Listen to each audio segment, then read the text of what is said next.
रोज की तरह आज भी नित्य क्रिया से निवृत्त होकर माता पिता को प्रणाम करते हुए, मातृभूमि को प्रणाम करते हुए और अपने योग गुरु बाबा रामदेव जी की सूक्ष्म उपस्थिति को प्रणाम करते हुए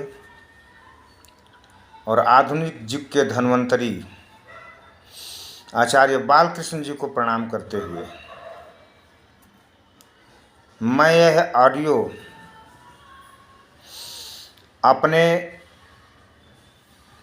मैं सैनिक अंगद प्रसाद सिंह फौजी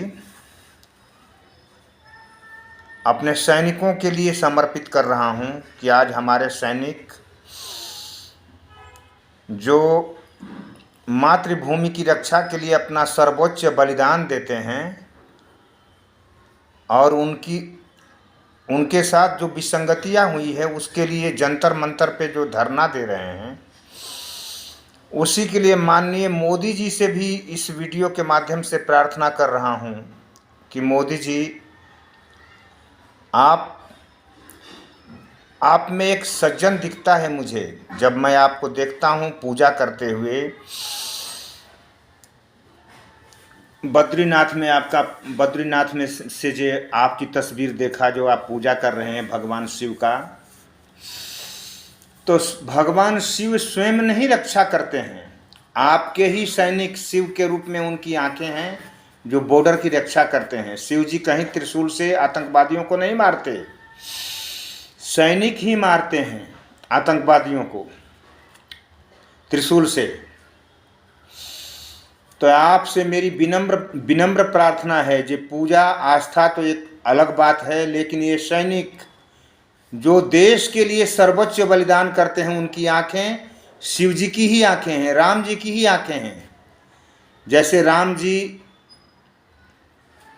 की आंखें समदर्शी हुआ करती थी, वैसे ही सैनिक भी देश की सेवा में अहर्निश दुश्मन की तरह आंखें बिछाए रहते हैं, जिससे गांव के लोग, मीडिया के लोग, सरकार के लोग सही से सोते हैं।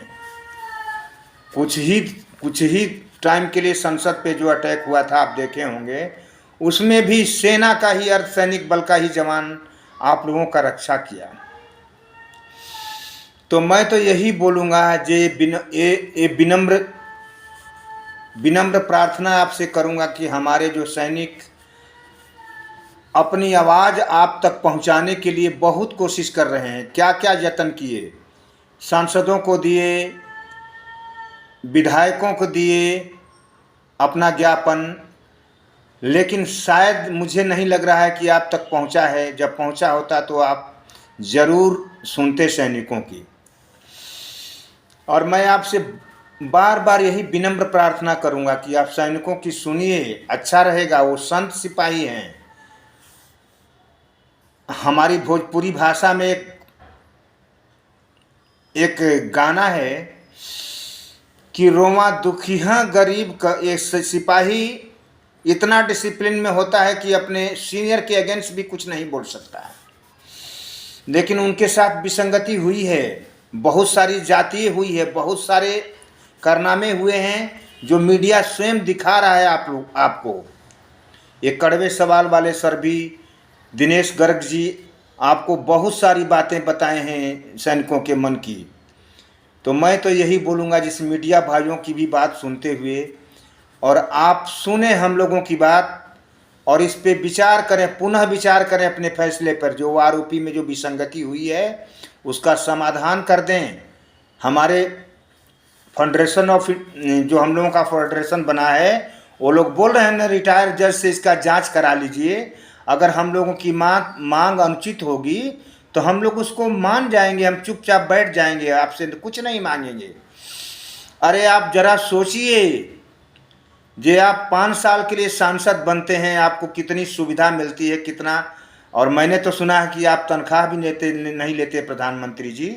तो आपसे मेरी निवेदन है कि सैनिकों की बात आप सुनिए, आप ही सुनेंगे, आप जैसा संत प्रधानमंत्री ही सुन सकता है। मुझे यह विश्वास है कि हमारे ऑडियो को सुनते हुए आप इस पे ध्यान देंगे।